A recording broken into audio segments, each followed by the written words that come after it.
How's it going, YouTube? I'm here with Joel Park. Hello. Yes. Hi. Hello there. I call him my dear Korean brother. Yes, Korean His brothers. last name happens to be one of the most famous Korean last name. This is true. Kim Park. Like peanut butter and jelly. Oh yes. Like it was meant to be. Yes. We've been instructing quite a few years now. Yes. Together. Yeah. Through Practical Shooting Training Group. Yes. And today we're going to talk about our favorite drills, both Dryfire drill and Livefire drill. I love it. Yes. You go first. Yes, I'll go first. Let me start with my favorite Dryfire, and Okay. then you go your favorite Dryfire. Okay. Now, in terms of Dryfire trigger, oh, sorry. I leaked already. Oh no. Yes, the trigger. For Dryfire drill, probably the most drill I did in Dryfire, and also my favorite, happens to be the same thing, was trigger control exercises. Actually, it's 2 trigger control drills, Okay. actually, but I usually combine into one Dryfire trigger control. So the first one is a slow fire trigger control. Second one is a trigger control at speed.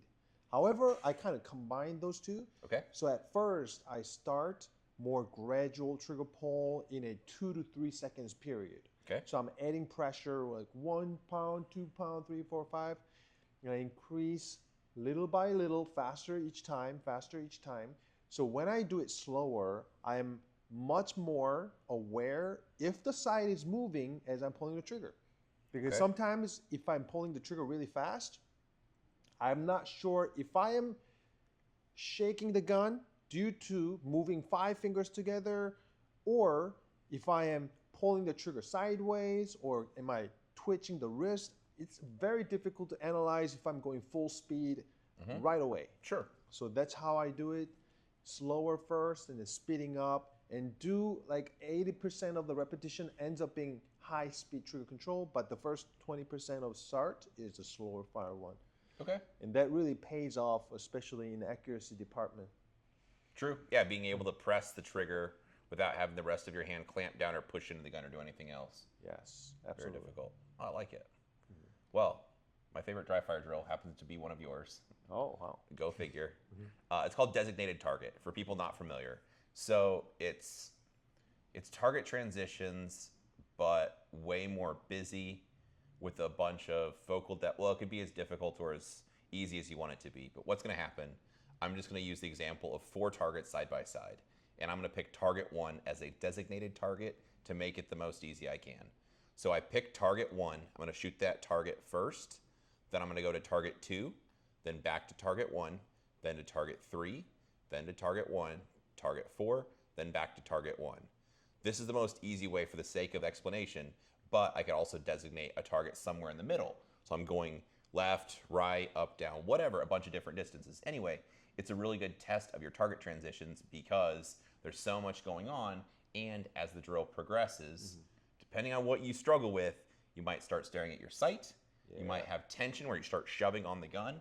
It's imprecise. A bunch of bad things can happen. Lose vision focus. Yes. That's another common one during Exactly. designated target drill. Yes, or start looking at the whole target, Yeah. not finding a spot in the middle, just kind of waving your gun past it in a magic wand. So anyway, it's really good. I like that one a lot just because it really stresses your target transitions. I'm not saying it's easy, but if I just had, in this example, 4 targets side by side, just to draw the gun and go 1, 2, 3, 4, I'm not saying it's easy, but it's a lot more simple. Yes. This is a lot more complicated, the designated one, where it's going back and forth, and I'm trying to remember the order, trying not to stare at my sight. Don't tense up. Pick specific spots on the target. Yes. And it's a ton going on. So anyway, in Dryfire, I get a ton from that. I do actually press the trigger of my gun, which would be harder than I'd actually press it to fire live ammo, and I also like doing it without pressing the trigger at all. So having my finger just along the frame of the gun, and then just assessing sight pictures to see where it starts and stops on the target. Yes. That one is really helpful because especially if you're struggling finding the spot, especially partial target if you think about it. Some partial targets are sideways or diagonal. And sometimes people by mistake, they try to look the target in the center of the target, where obviously open target, you kind of pick the center of the target. But if there's a no-shoot, you pick the center of the target, you might hit a no-shoot. Yes. So you're training your vision to be in control over exactly where you're going to be looking at on the target. and you do that on a partial target and repeat, you actually get to shoot a lot of rounds on that one target while mixing up with other targets. Yeah. So it's a lot of gear change and vision spot change. Yes. Yeah, it's almost like a tongue twister if you start for the first time. But once you get used to it, it's going to be really challenging, but also very good development. Yeah. Nice one. I like that. Good. By the way, you could do that in Livefire also. I like doing it in Absolutely. Dryfire, but it's a great Livefire drill also. Yes. All right, give me your Livefire drill. What's your My favorite? Livefire one. Favorite one, one-shot return. Oh. Actually, yes. Okay. One-shot return is basically, I usually use a paster at 5-yard target, black tiny little paster. And basically, you shoot one shot and return your sight back to the same spot. But I usually use a part-time. So once the buzzer goes off, boom, right away, and I want to see the red dot come back down before the buzzer ends. Typical part-timers last about, the beep itself lasts about 0.3 seconds. So it takes beep, and you want to see the red dot come down at the beep, and then if you're seeing beep, it's done, and then red dot is still falling from the sky, then you're probably losing focus. That's one thing. So you have no urgency. You're casually bringing it down, or you're responding to the, hey, recoil goes up, and then now I'm going to start return the gun. Too late. You have to be immediate as fast as possible. It's my favorite one because I call this a priming drill. Okay. When I shoot this drill, everything kind of clicks. So first of all, I look at a small, tiny little spot, so my vision focus, they awake. And also, when I try to return fast, sometimes I can feel the shoulder tension. Then of course, hey, relax. Arms has to move. A visual person, so if the sight lifts and you try to push on it a little bit with your shoulders, it'll go under your intended aim and then come up. Exactly. So what you're saying is when you shoot one shot and you want the sight to just return exactly to where you're looking. Yes. Not returning high.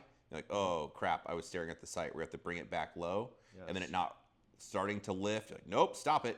And then you try to help it a little bit where it goes under and comes up. Sorry, I didn't mean to interrupt. Yes, no problem. That was good explanation. So that, and also if I see my dot actually stop somewhere else, then likely I am looking whole brown target instead of a small spot in the black. Or I'm so locked up, my body's so locked up, my arms are not moving to my vision spot. Oh, so it's sure. a really good awareness drill. It's a priming drill, like I said. When I do this one-shot return properly, rest of the training session, or if I have opportunity to go shoot a live range at a major match before the first stage, then it really helps to me. Hey, this is how I move. This is the amount of focus. The dot should follow my vision with 100% mobility in my body. I love it. That's my priming drill. I love it. Yeah. Well, But it's one shot. One shot return, only one shot. It's cheap. this is a fun contrast. Your drill is cheap. Mine is expensive for ammo. Okay. So I'm sure you know which one mine is. Mine is the doubles drill. Yeah. If I'm going to shoot live ammo. So, well, a fun story. I was interested in trying a Walther PDP, which you have some experience with. I remember And this. yes, Yes. we were on it was Bay 2 at ENGC, and we set up the target, and I was like, Kim gives me his gun, chamber, or put my ammo, whatever, chamber the gun, and the first thing I did was just start shooting doubles. What that means is I gripped the pistol in a way I thought was acceptable, I laser focused on the spot I want to hit, and then I fired a pair as fast as I could humanly pull the trigger at 5 yards, 7 yards, something like that to begin with. It was just bop, and then I'm just observing where the shots go. And a bad, I'll do the right-handed way, but a bad way to do this would be if it starts to lift, I go pop, pop, and I push into the gun.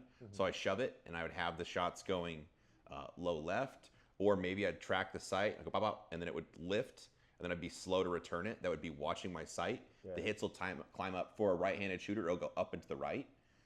So it's really the perfect test of your grip, because having a gun here, you want your hands to stay locked together. So you don't want one hand to be recoiling with the gun while the other one stays put. Everything should recoil as one package, and the gun all recoil inside my hands.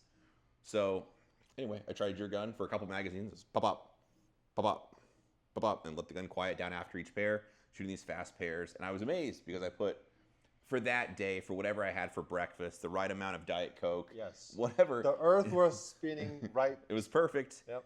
The groups were all, you could cover easily with a 50-cent piece, maybe with a quarter, something like that. It was very good. And I was just Basically a coin size. yeah, it was I remember coin size this. group. I was like, dang, this thing's awesome. And I was just impressed with the way it fit my hands well. So to explain, if sometimes guns just don't fit right, Yeah. where you grip them and it moves around inside your hand. So if you're holding on the barrel and shifting it, you just can't grip it hard enough, or it's too big, it's too small. Maybe you don't have enough room to get your support hand on the grip. A bunch of different things. But for that pistol, it just fit my hand really well. I could fire the pairs, and I really liked the outcome. So anyway, I bought the guns based on that. I ended up buying a Walther because I liked it so much. Then when I had my own, the first easily 6 trips to the range, I just took one target in my ammunition I was going to shoot for that day. That was it. And I shot another drill, a reactive shooting drill, which we could get into sometime. But that doubles was the bulk of what I did. Just shooting the gun, checking my grip, making sure my hands stay locked on the gun. I'm not using too much firing hand to get trigger freeze, where I wouldn't quite release the trigger, and I wasn't pushing into the gun to cause the low left shots. So that was what I was doing. One other brief explanation. The drill's done a lot on the internet, but I think commonly misunderstood. An important thing to note about this is the firing pace. So I'm pulling the trigger absolutely as fast as I can, but it's not unaimed fire or hopers or anything like that, or aiming once and pressing the trigger twice. What happens is firing the trigger, I've made the decision, I'm going to pull the trigger twice fast. It'll be happening at such a speed that I don't have control over the second shot in a way that I'm making a decision to fire. Whereas normally you could say I'd shoot, bang, it comes back down, I'd see the sight, say, it looks good, I'm ready to shoot again. Instead it's bop bop. It's firing so fast that I can't make a decision in between, but I'm 100% aware of what happened. Yes. So if my hands do something either visually or by feel, I can connect the dots with cause and effect. For example, I go bop bop, and oh dang it, because I noticed the gun was recoiling and I wanted to stop it from recoiling, so I pushed into it. Or maybe I started watching the sight because, I don't know, I was just being a bad guy that day, and I started watching the sight climb up. I thought, dang it, I don't mean to do that either. I meant to look at the target. So afterwards, I can recall the feelings I had or what I saw, but in the moment, it's happening so quick, I can't fix it. Yes. So nerd alert. Nerd alert. This is a nerdy information. Yes. But there's a scientific paper that human vision response time is about 0.22 seconds average. And if you're an athlete, it can go down to maybe 0.18. There's a study behind it. Imagine the slight cycle of a full auto Glock or regular Glock is about 0.06. If you know the pistol company Alien, they did the cycle time on YouTube. So most of the guns are 0.06 cycle. So if you add 0.06 cycle times and 0.2 seconds, let's say, visual response time, 0.26. If you're pulling the trigger faster than that, let's say 0.25, 0.24, any of those numbers, and under than that, you're not shooting reactively. You're shooting predictively. You might be seeing the sight flashing up and down as you are pulling the trigger at 18 splits, 20 splits, whatever. Sure. But that's what you're seeing it as an after effect. You're not seeing it and then making a trigger pull judgment and then pulling the trigger. If you're pulling the trigger at 0.26, 0.27 splits or plus, I can believe, yes, that's a reactive shooting. However, if you're pulling the trigger 0.2 seconds or under, that's definitely predictive shooting pair.